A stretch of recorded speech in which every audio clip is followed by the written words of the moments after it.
Hey everyone, you ever wonder how some writers make their sentences just pop? Make them sound really powerful and interesting? Well, today we're going to unlock a little secret.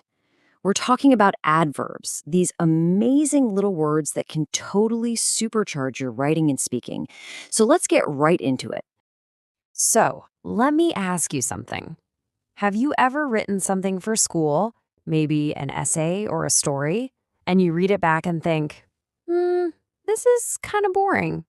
Or, when you're telling your friends about something exciting that happened, but the words just don't seem to capture it? If that sounds familiar, then you are in the perfect place today. Okay, check this out. On the one hand, we have the boy ran. I mean, it's fine. It gets the point across. We know what happened. But now look at the after version. The boy ran quickly. Whoa, see that? It's just one tiny word, but suddenly we know so much more. It paints a completely different picture in our heads, right? That little bit of magic? That's what we're talking about today. So, what do we call this magic word? It's an adverb. And just like the slide says, it's a total sentence supercharger. Think of it like this. An adverb is a word you add to give more information, more spice to an action. It takes a basic sentence like, the boy ran, and boom, it gives it that extra power, that extra detail, turning it into the boy ran quickly. All right, so let's talk about the adverb superpowers.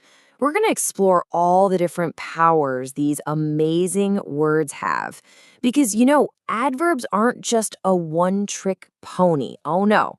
They have a whole range of abilities. I love thinking of them as superpowers. Ready to see what they can do? Let's jump in. First up is superpower number 1, adverbs of manner. Now, this one is super cool because it answers a really important question. How? How is the action happening? Are they doing it carefully, quickly, happily? It's all about the how. Let's look at some examples. He swims well in the school competition. See, it doesn't just say he swims, it tells us how he swims. He swims well. Or how about this one? She spoke softly to her friend. You can almost picture it, can't you? Whispering a secret. And my favorite? The cat crept stealthily. The word stealthily tells us exactly how that cat was moving. All of these words just add so much more detail to the picture.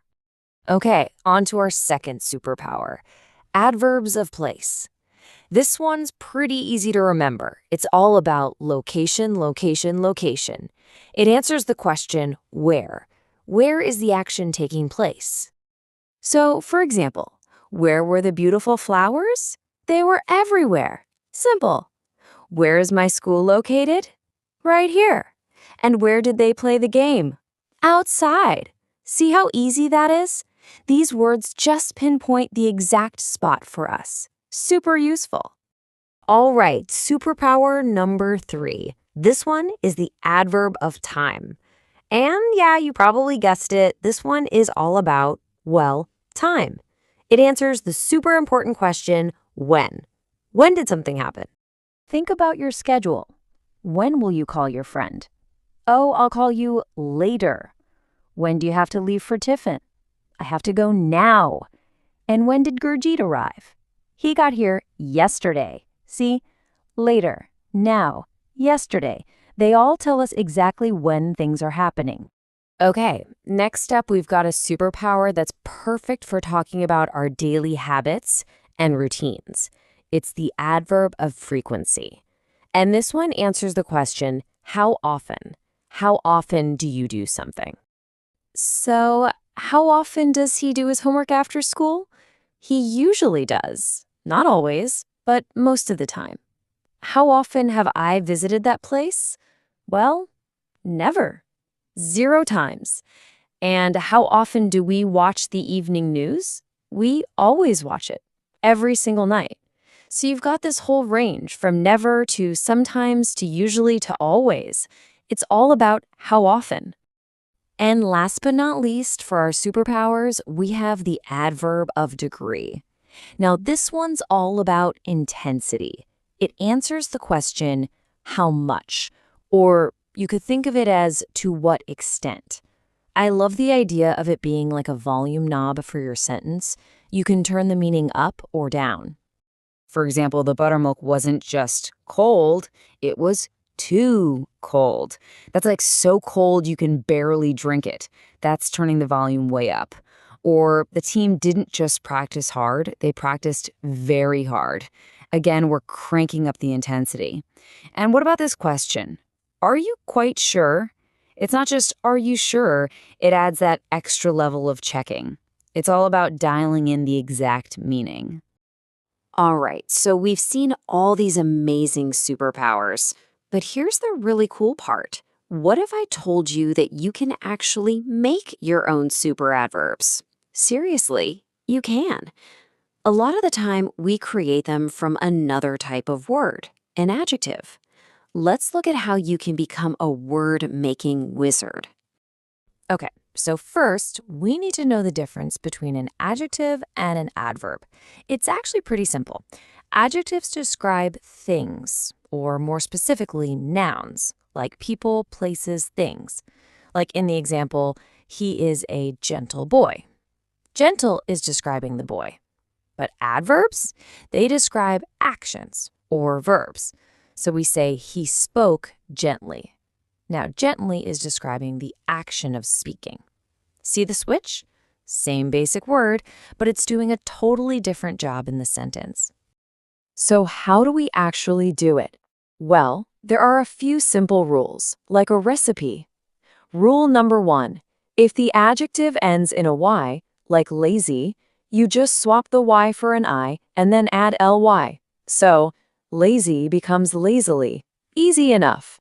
Rule 2, if it ends in le, like gentle, you just swap the e for a y. Gentle becomes gently. And finally, Rule 3, if it ends in ic, you usually add ally at the end. So economic becomes economically. These are like your secret formulas for making adverbs. Now, with great power comes great responsibility, right? So let's talk about some common adverb traps. I want you to watch out for these easy mistakes so your writing is always top-notch. Okay, everyone, lean in a little closer for this one. Watch out, this is a big one. Okay, you remember that rule we just talked about with words that end in Y? Well, here's the trap.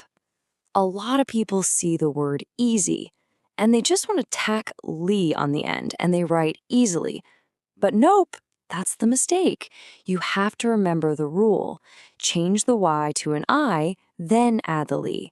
So the correct way is easily. It's such a small detail, but it makes a huge difference in getting it right. So what's the big takeaway from all this? What's the most important thing to remember? It's really simple. Adverbs are your best friend for making your sentences awesome. They make them more detailed, more descriptive, and just way more exciting. They really do make your words jump off the page. And that's a wrap for today, but the learning doesn't stop here. Now it's your turn. My challenge to you is this. How will you use an adverb to supercharge one of your sentences today? Think about something you're going to write or say and see if you can pop an adverb in there to make it better. Go on, give it a try. Have fun with it. Thanks so much for hanging out with me today.